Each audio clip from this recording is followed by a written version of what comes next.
જી આમ તો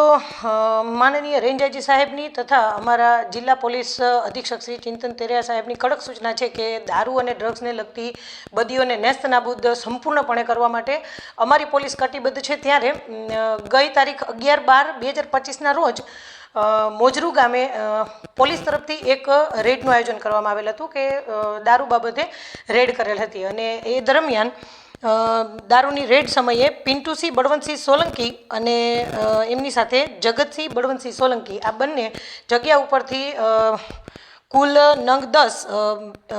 મુદ્દામાલ કે જેમાં દારૂની બોટલ અને બિયરના ટીન હતા અને એ સાથે અન્ય એક એન્ડ્રોઈડ મોબાઈલ અને અન્ય રોકડ રકમ સહિત કુલ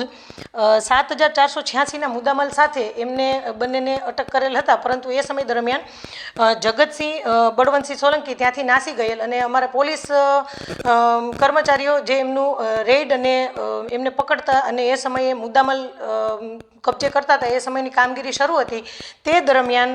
જગતસિંહ બળવંતસિંહ સોલંકી અન્ય કેટલાક ઈસમો જેમ કે ભરતસિંહ બળવંતસિંહ સોલંકી,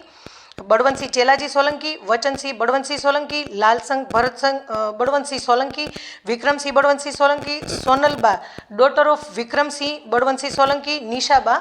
વાઇફ ઓફ વચનસિંહ બળવંતસિંહ સોલંકી, ભૂપતસિંહ ચમનાજી સોલંકી, રતનસિંહ પ્રહલાદસિંહ સોલંકી અને ભેમસિંહજી જોગાજી સોલંકી એમ મળીને કુલ 11 માણસો સાથે મળી અને આ જે કામગીરી અમારી ચાલુ હતી અને કાયદેસરની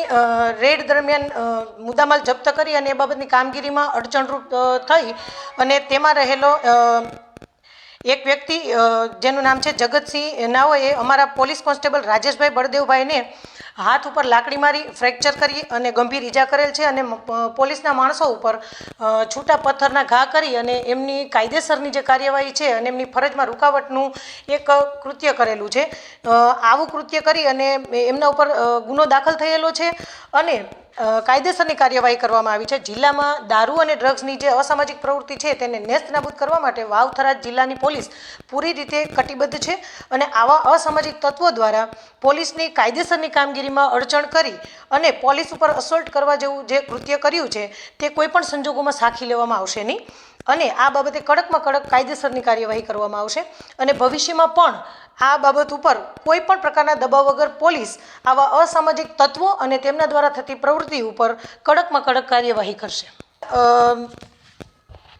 આ જે બાબત છે તેમાં કુલ 3 આરોપીઓને અટક કરેલા છે। પિન્ટુસિંહ બળવંતસિંહ સોલંકી, બળવંતસિંહ ચેલાજી સોલંકી અને ભેમસિંહજી જોગાજી સોલંકી।